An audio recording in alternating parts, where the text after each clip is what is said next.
Hi guys, today we will talk about how to turn on a music player for storage on your WeChat app. We will go to turn on this mark or know how you can do that on your WeChat app.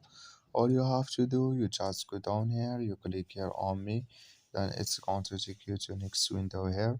Then you just click here on settings, then you come to settings window here, then you just click here on my information authorizations and you come to next window here, then you just click here on system permissions, then you come here to next window, then you just click here on storage, then you come to storage window and you just go down here, then you come here to music player, you would click and it's going to show for you window like this, then you just click here on this mark and like you see this color show for us, that's mean music player turn on for storage now.